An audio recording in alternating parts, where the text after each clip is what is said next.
Children, I welcome you to the second term syllabus of St. Paul's School Class 7 Mathematics.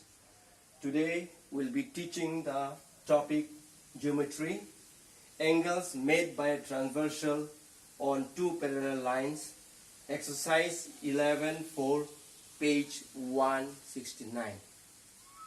Page 169. To start with, we have to know what is a parallel line or parallel lines. When two lines which are drawn and will never meet are called parallel lines. Let L, M and M be parallel lines. Now, when we draw a line cut in this manner, it is called a transversal. So, let this be your transversal. So now we have two lines which are parallel and transversal. The sign parallel, L is parallel to M. So, L is parallel to M, is indicated or shown by this sign. Now, when we have drawn a transversal, we have some angles which we have to be knowing when we learn this part of the geometry. So the first angle we will learn or we have to know is corresponding angles. Let us write corresponding angles. Not angle, it should be angles. Now, let us name the angles as 1, 2, 3, 4, 5, 6, 7, 8. Now, these are the names or the number assigned to the angles that we have drawn. Now, what is corresponding angles? The angles like 1 and 2, which have different vertex, that is the meeting point, but on the same side of the transversal line. These are called corresponding angle. For example, angle 1 and angle 2 are corresponding angles. Likewise, angle 3 and angle 4 are corresponding angles. Likewise, angle 5 and angle 6 make corresponding angles. Last but not the least, angle 7 and angle 8. Angle 7 and angle 8 are the last corresponding angles. So I hope we understand what are corresponding angles. Next we go to interior angles.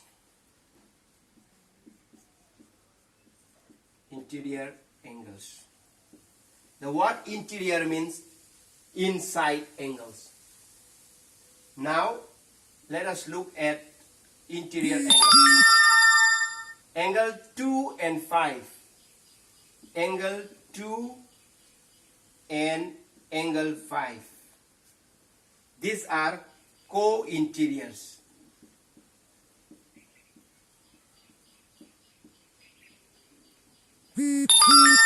Angle 4 and 7. Angle 4 and angle 7 are also co-interiors. So, we have seen co-interiors. When we say co-interiors, these two angles, 2 and 5, angle 2 plus angle 5 together will make 180 degree. I repeat, angle 2 and angle 5, if you sum them, it will be 180. In the same manner, Angle 4 and angle 7 together will sum up to 180 degree. We go to the third angle. They are called alternate angles.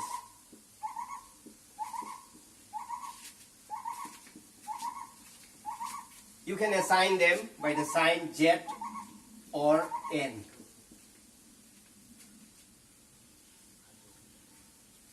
In this figure we have drawn in the parallel lines and transversal, wherever you can assign a Z and an N sign, they make up alternate angles.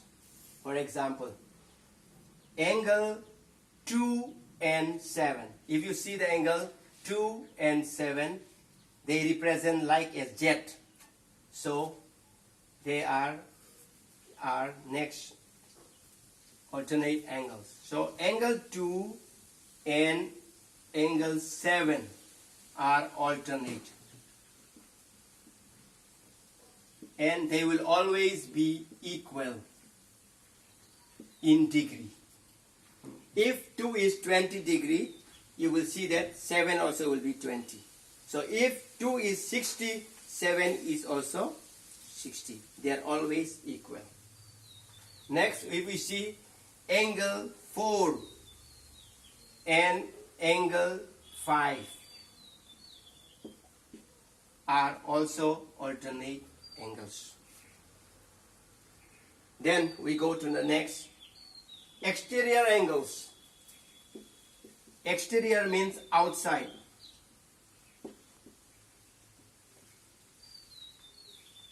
Let's see which are those. Angle 1, angle 3, angle 6, and angle 8. Angle 1, angle 3, angle 6, and angle 8. They make up our exterior angles. Now, we have seen that there are certain angles. Besides this, we can also go and see angles like vertically opposite.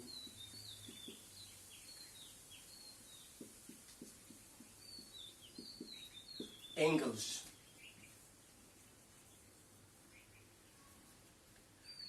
Let's study this portion. Angle 1 and angle 7. Angle 1 and angle 7 are vertically opposite. By saying vertically opposite, they will always be equal in degree. They have equal angles.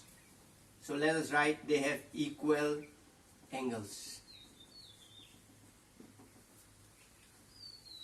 In the same manner, if we look at angle 3 and angle 5, they also make up vertically opposite angles. And if we look down straight away, again we see 2 and 8. 2 and 8 are vertically opposite. Angle 2 and angle 8 are all vertically opposite. Last but not the least, if we see angle 4 and 6, they also make up vertically opposite angles. So 4 and 6. So here we see we have 4 vertically opposite angles, 1 and 7, 3 and 5, 2 and 8, and 4 and 6. These are vertically opposite, and those vertically opposite will always have equal angles or equal degree. Now, let us see thus far how much have we learned.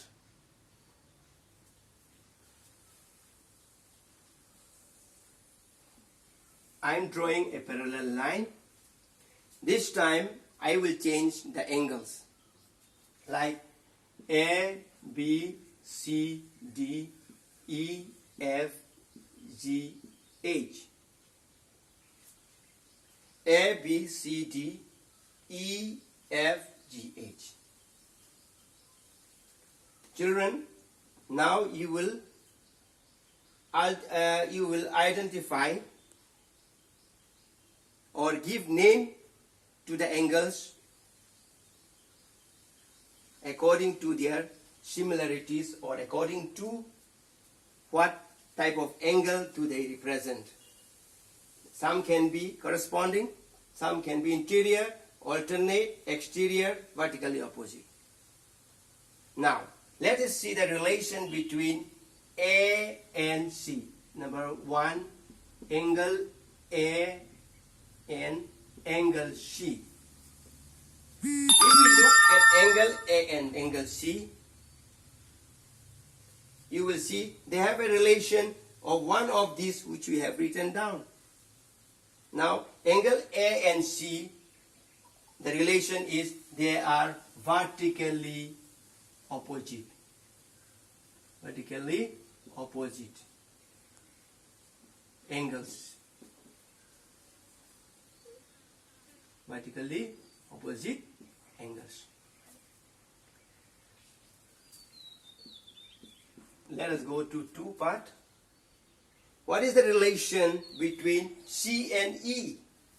Angle C and angle E. Angle C and angle E. Just see, angle C and angle E. What do they make? When we see C and E, it represents 5 and 2. When we see 5 and 2, it is in the same manner like C and E. So what angles are they? They are co-interior. So we can write on the side, co-interior angles.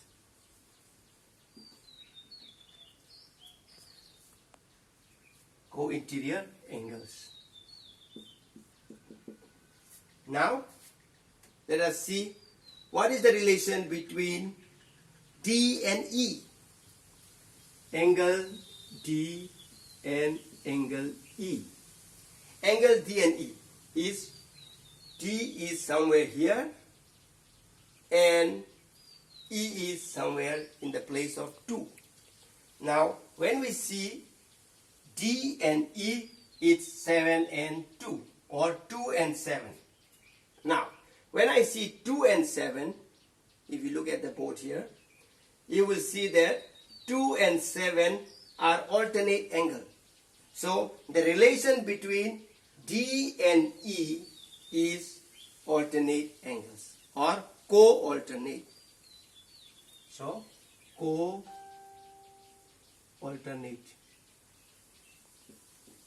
angles. You can write angles. Because of the space constraint, I am avoiding angles. Now, last but not the least, let us see the relation between 1 and 6. 1 and angle 6. If we see 1 and 6, 1 and 6 is, it is, I should not write 1 and 6. It is B and F. B and F is 1 and 6. When I look at B and F, it makes 1 and 6. When we look at 1 and 6, then they are what? They are 1 and 6 is exterior angles. So we write exterior angles. Exterior angles. So, by this, thus far, we can know when we make a transversal in 2 parallel lines, these are the angles that we can learn and we can know and become familiar with. To match with my teaching, you can refer to your book, page 168.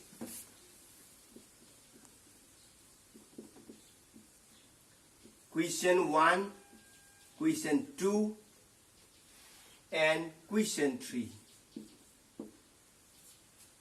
after going through the question, and if you are familiar with these corresponding angles, interior angles, alternate angles, exterior angles, and vertically opposite angles, then you are thorough and you will know how to solve problems related with this exercise 11.4. So that's all for today. In the next class, we will solve some of the problems related in exercise 11.4. I hope you have a nice time. Take care and have a blessed time at home. Thank you.